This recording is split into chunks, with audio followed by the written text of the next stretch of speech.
Good morning, gentlemen and lady. We continue from where we stopped, and we had more or less covered the active life of employment, and now was approaching my retirement. It was a time of anxiety because despite the fact that it was not accidental, when it comes to be, one expects unknown type of life without expecting a salary. But by God's grace, we felt that we would survive. We had taken a little care of that, in that we could get at least a little something from rental houses we had.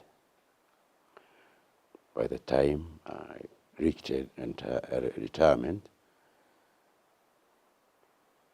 my family was staying in our own house, and I had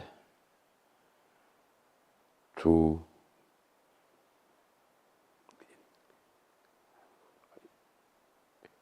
houses that I was renting, and I had already cleared them, so we had a little income and we were not all that badly off.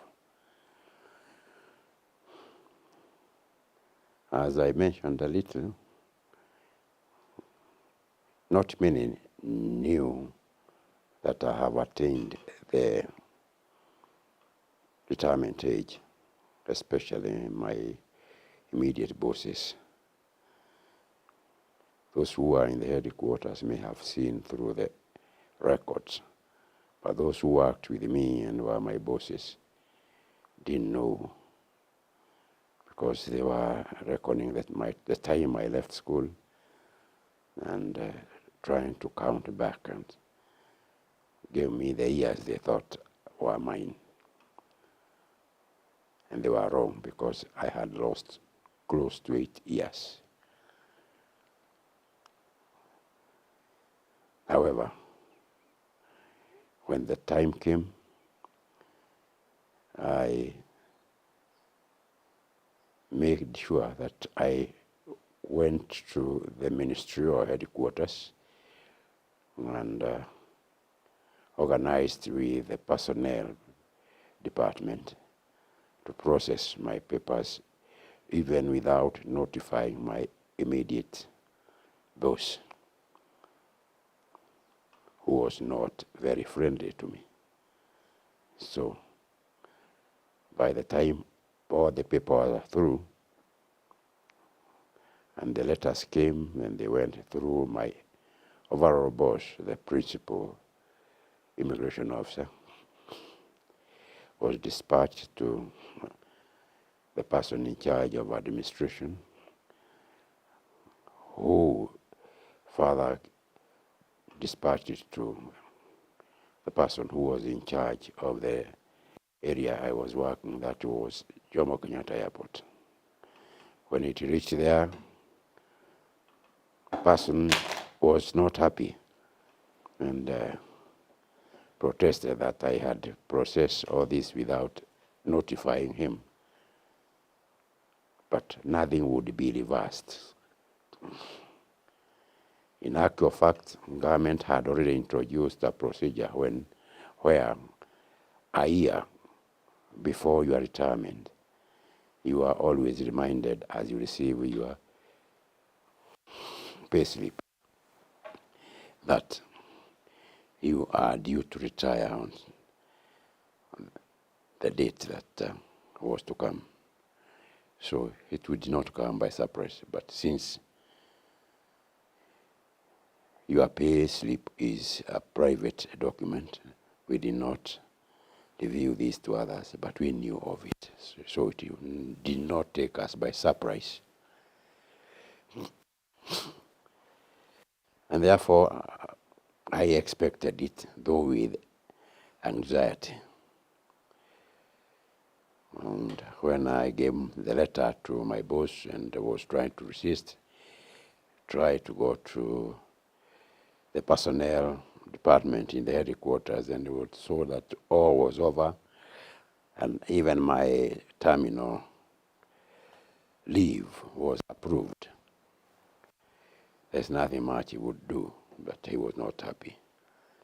He used to tease me before that retirement that he will leave us to do his job when he is gone, implying that he will retire and leave us to continue, so that we should not worry much about promotions. We had still time to wait for promotions. I really didn't know that I was, in fact, 8 years older than he was. So I took leave, and after leave, I continued with my retirement. I experienced no change. And one thing I'm very happy about is that I had trained my people to live in their own home, so there were no change. They did not feel affected at all. The children didn't feel affected, and nor did my wife, and even myself, because there's no change. We had prepared a little that we did not have much loan. I all along made sure that whenever I wanted to change my vehicle, I either traded it in or I sold it and added something to buy. So I did not involve myself with government loan, which most of other officers used to get impressive new vehicles. I had entered into tenant purchase programs with 2 or 3 companies, and in one case I entered twice. I only changed the names, and I got recommendations from the personnel office with whom I organized. Therefore, I had 3 mortgage houses that I was paying for, and I was not living in any of them. So through the rent I received from there, I managed to clear within the shorter time than was planned. And therefore, already 2 of them were cleared, and only 1 that was in debt. So we are not so much stretched.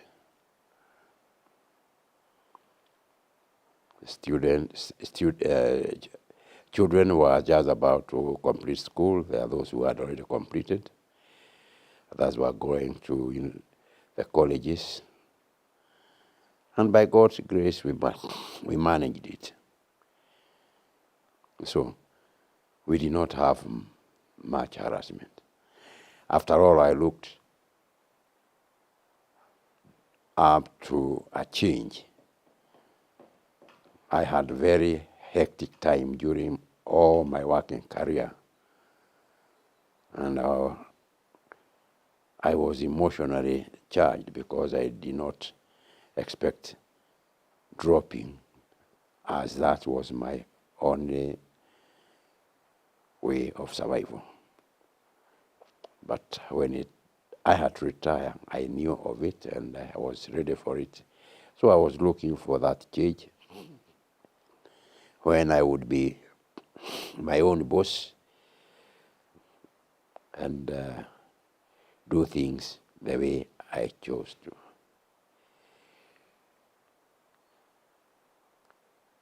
The big problem that I had is the house we were occupying, which in former experts, maybe I mentioned about it, that it had a problem during the changeover of Kenyatta government and Moi government. And since then, it accumulated a lot of debt, and we had a court case with the government, which took a lot of time. During all this time, interest accumulation went higher and higher, and eventually they were sold. And as we had to use proxy, and I explained I used our third born child, who is a son, to purchase the house. We had to apply for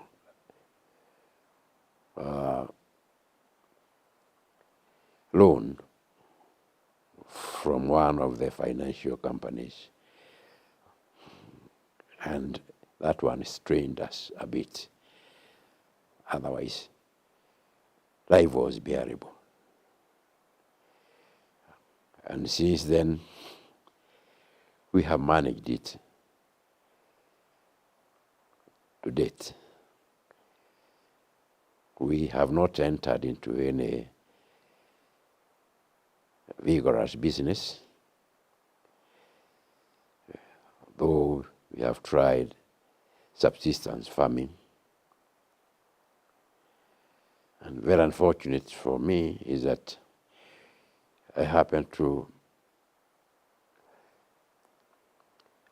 consider others who are in great need the way I used to be, and put myself in their shoes. So most of the produce we got from the subsistence farming we used to do, maize, beans, potatoes, bananas, were not commercially disposed, but were in many cases given out to family members, extended family members, whose lives were more difficult than ours. I think I live to appreciate, because I see a lot of blessings from God because of that.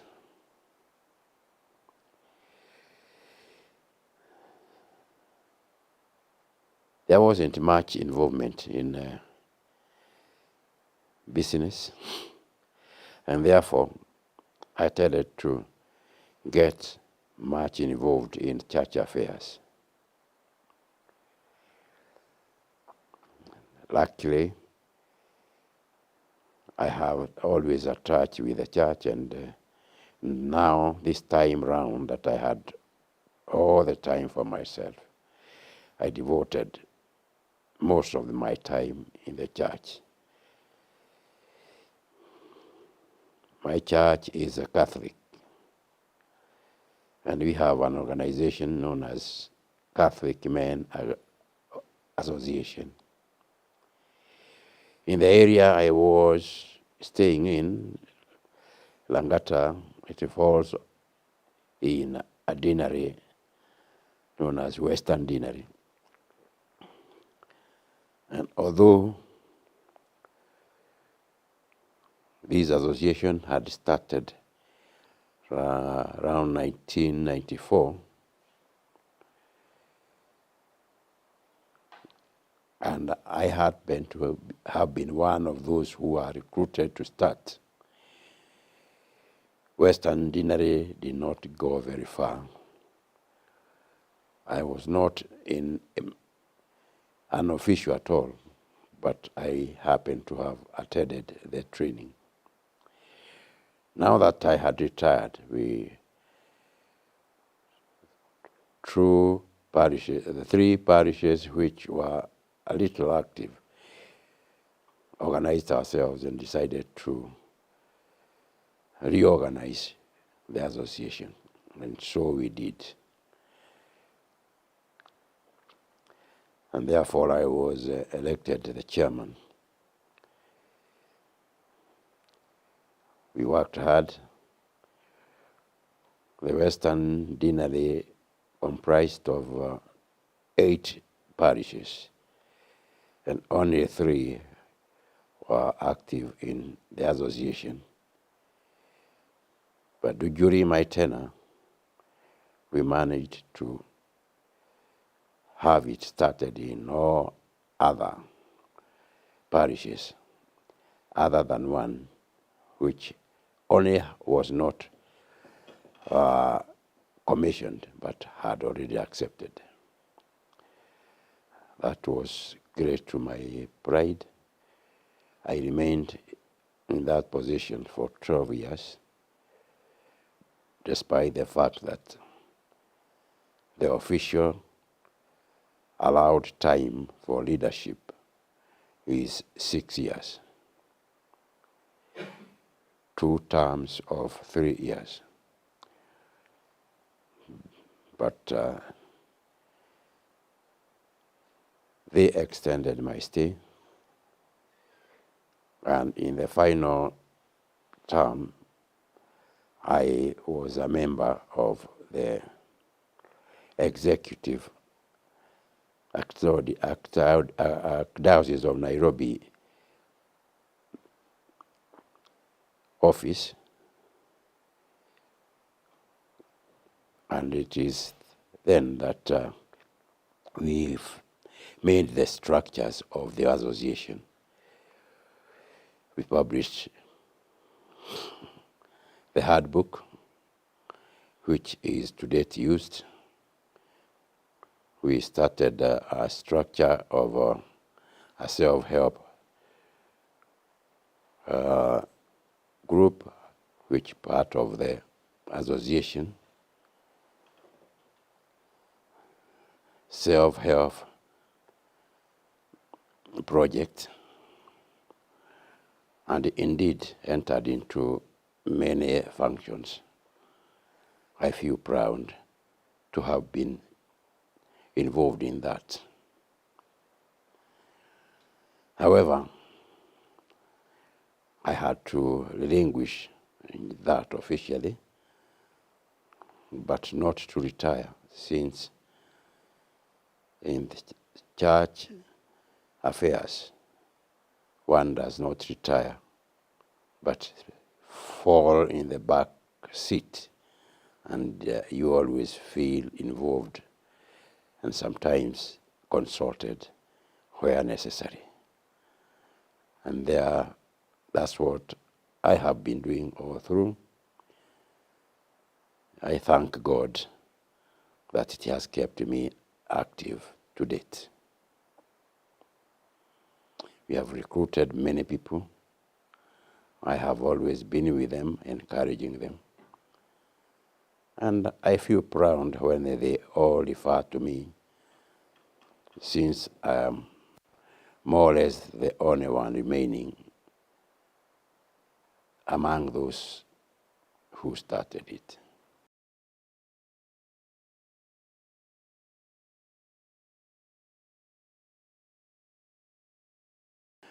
Oh yes, the Western Deanery has changed a bit. The structures have also changed. Some of the parishes we used to count as members of the Western Deanery were chaplaincies of the university, and they were taken back to be a unit under the University of Nairobi Chaprimacy, that is under St. Paul Parish. One of them is St. Raphael Kabete Veterinary Science Faculty in Kikuyu, just near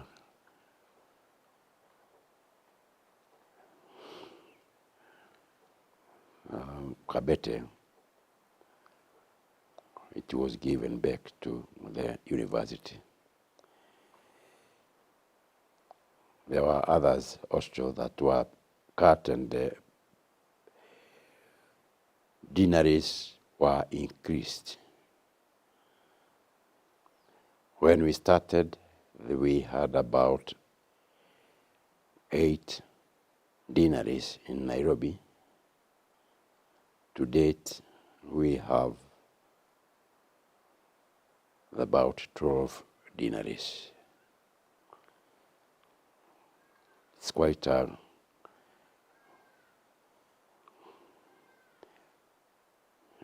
growth, and we are proud of that. There are projects also we have started. I will not go to the whole church, but the line I was taking, the Catholic Men Association, we have been mobilized to start a college, and the leader of the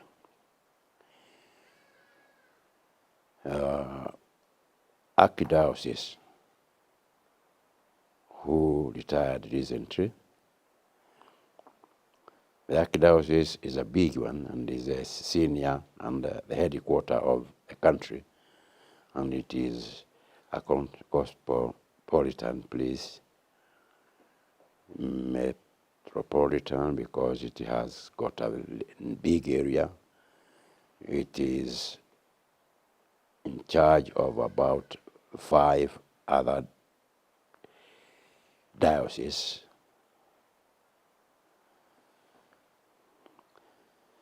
So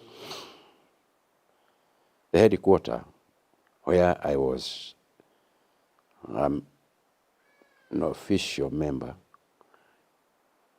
started a project to build a college for the boy child.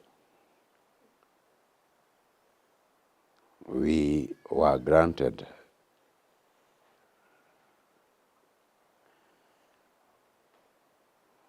land by Emeritus or retired Cardinal Joe, the head of the archdiocese, and we started the college. It is not complete yet, but the first phase is just about complete, and it is going to cater not only for the Catholics, but for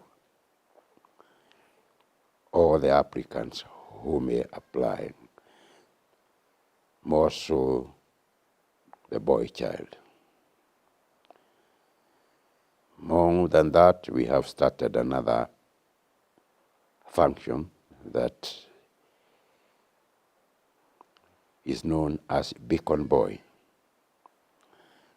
where we have picked children from 12 years to 17 years, and we mentor them to be good Christians,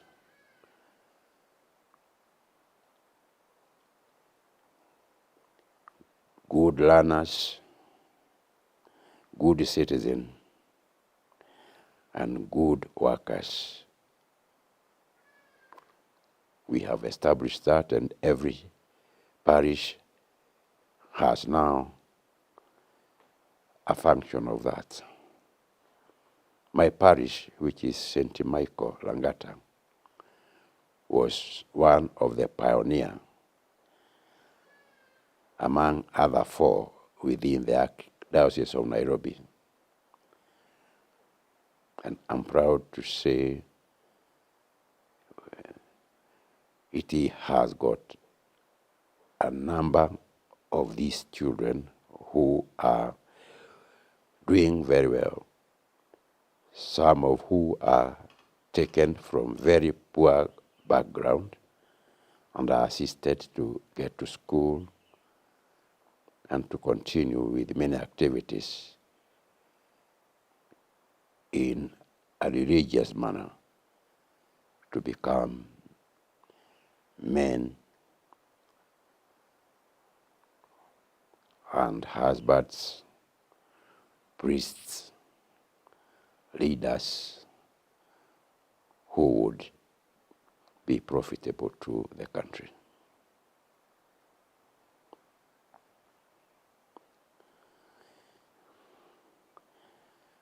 As I said, I am now just at the back bench, so I'm not actively involved, but I'm still with the team. I'm on board, and in many cases, I'm consulted where my knowledge and historical record may be required.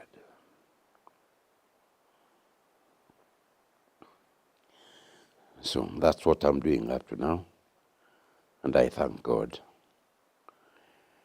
The health is failing me, and therefore I'm not very active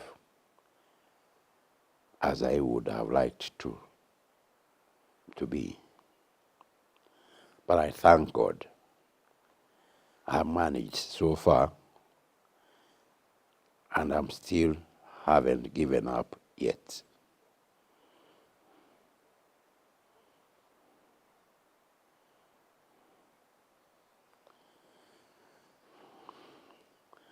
I think that's how it is since I retired.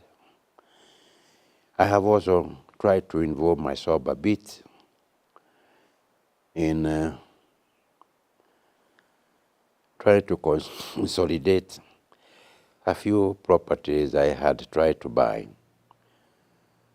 which documents were not cleared yet. And that has been so difficult and disturbing that it has not given me peace. Despite that, I have not given up. We are still struggling to date to get what can be gotten, and to forget about what we think is costing us more trouble and exhaustion. We do not regret whatever little we may salvage. We thank God for that.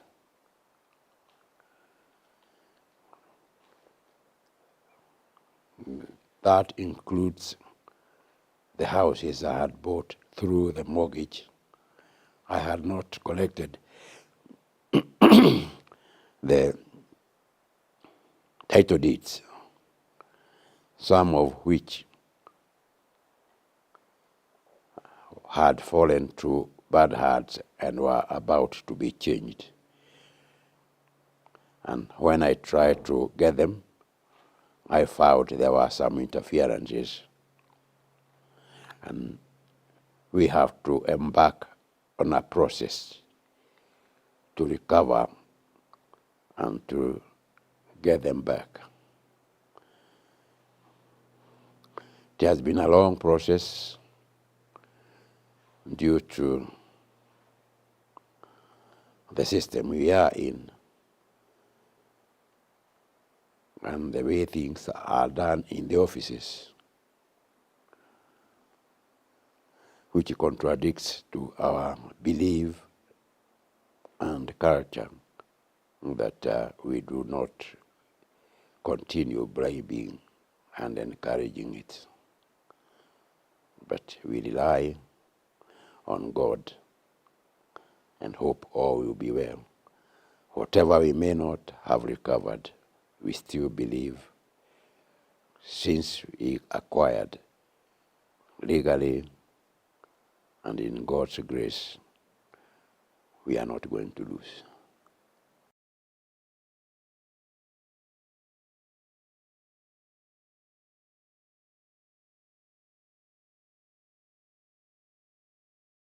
Yes, I was feeling anxious, definitely before retirement when it came close.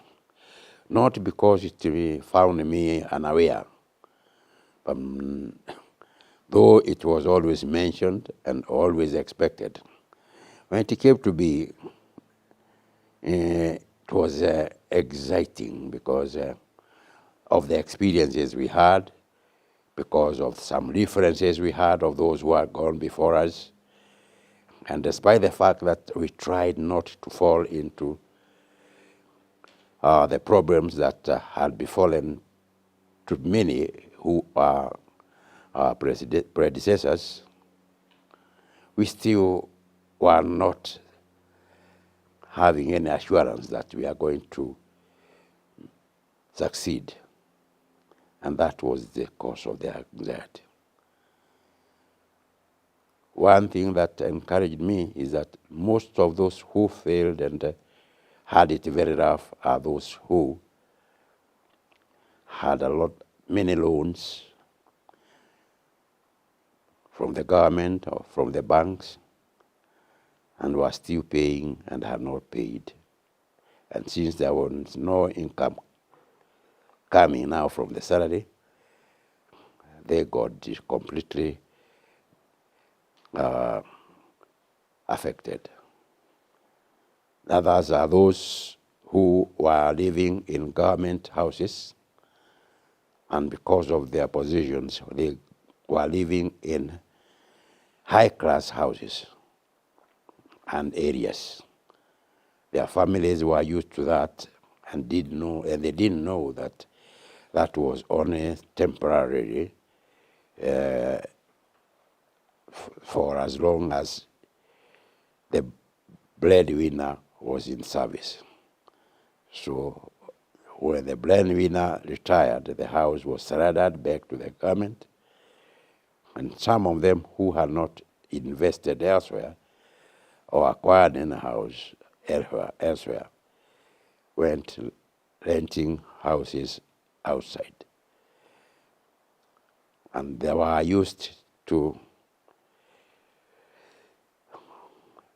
little payment they were charged from the employer on those big houses.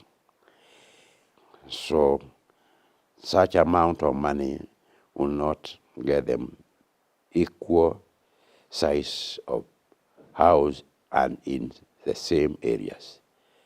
So those who are in high-class areas were bound to go to the low-class areas, so considered. Those who are in Kilimani, in Kileleshwa, and those areas, moving to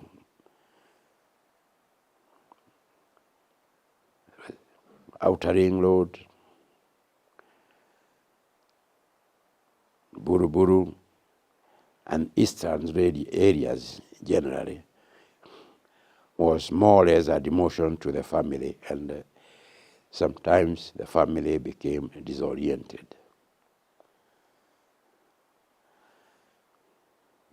Some of them may have been working, both husband and wife, and husband retires first. And having experienced this, decides to go back to the rural area, and the rest of the family is left in Nairobi. And that also brings disorder in the family. We have known such cases which depressed the so involved people. In many cases, the retired fellow did not live long. And that's why it was giving us an anxiety, despite the fact that we considered it even before we retired. A change, as they always say, a change is as good as a rest. That change of retirement is not welcome to many. And as far as I know, many ask for an extension where it is necessary. Me, I was looking for it to come as it was expected, and I did not at all expect to entertain any extension. I just wanted to get out. The reason why is that since I gotten into working life, I committed myself fully to it. And I exhausted myself, tried to do the best I could to retain my employment, because it was my source of existence, and I would not play with it. Now that by design I had come to termination of that, I wanted to see the difference and get to the new way of life. Try to develop a new existence the way I would know how to, in a way that I would not destabilize my family, in a way that I would not let my family feel the change, and in a way that I would not miss any of the provisions I was giving to my family. I did not want my children especially, and my wife also, to notice any differences that will make them feel deprived. And therefore, that was the anxiety, how to keep the standard, how to keep things the way they have been, and if possible, improve on what they experienced during my working career.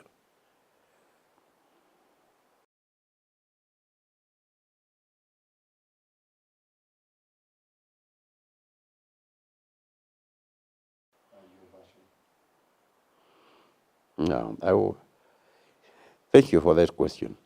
It is also a very pertinent question, because people are different. There are people who are loners. There are people who have associated themselves with the friends who are not family friends, but personal friends. You meet in social gatherings and social entertainments, are not known to the family and have no contribution to the family.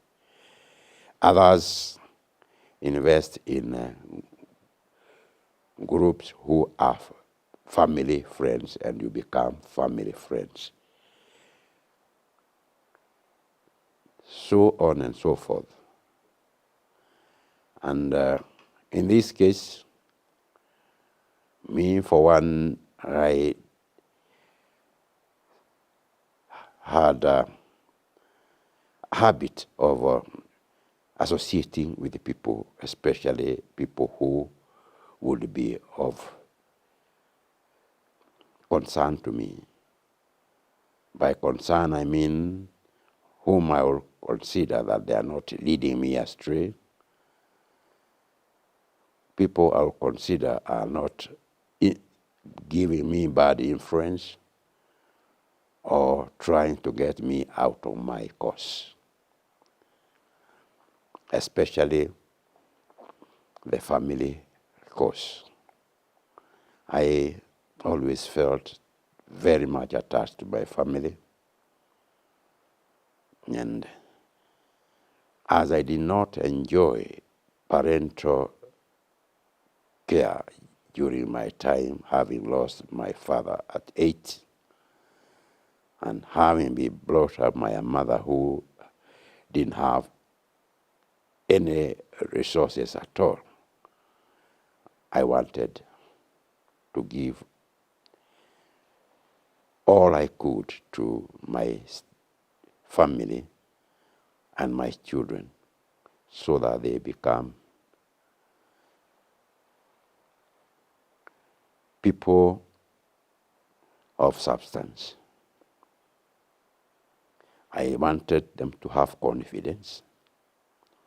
I want them to feel like any other children, and I want them to feel that they were not deprived. So any of my associates who would be leading me to the contrary, I would not keep. Those who were of equal or similar thoughts, we associated. In this case, we organized family meetings, and we even formed groups, starting from remnants of those who went to school with us, to those we met in the places of work, and others we may have met through other friends, but eventually having sieved them through, who qualified to be having same interests as we had. We formed groups, and we would socialize, make parties, and even have rotation visits or entertainments. We even organized tours out of Nairobi and made sure that every year in March we went out. In particular, we had a group that we formed and we called it Mkondo wa Mwisho.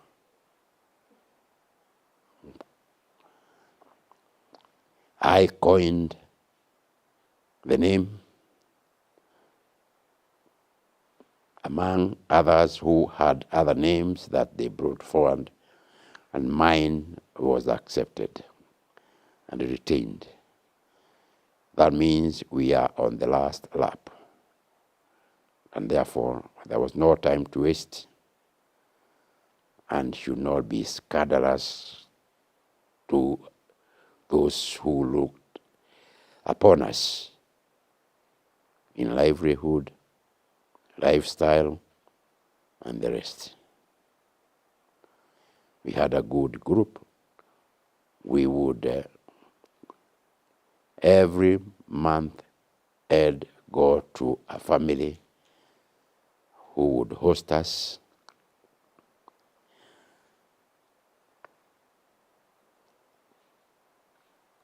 We stay sometimes overnight, eat, drink, associate with their children, and therefore our children came to know one another, to an extent that some of them thought we were all related, and our children called one another cousins. Whenever they went out on their own, they teamed together as cousins. And what we came to learn thereafter is that they became a big force, and they would be sometimes terrorizing their colleagues. And wherever they were, they acted as a group that were there. They didn't fight, but they were united as a group, calling themselves cousins, despite the fact that they had no blood relationship, only that they knew one another through the connections of their parents.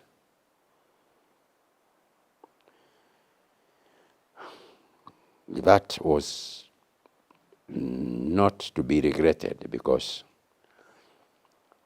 up to date, from those who joined them in school time to those they met in social life through their parents, and so they have also learned not to lose touch, and they have all formed groups despite their distance wherever they are, and they communicate on all issues. They keep one another updated on whatever may be happening back home and wherever each one of them is. Some of them are so attached to one another that they hardly miss connection within a week or a month.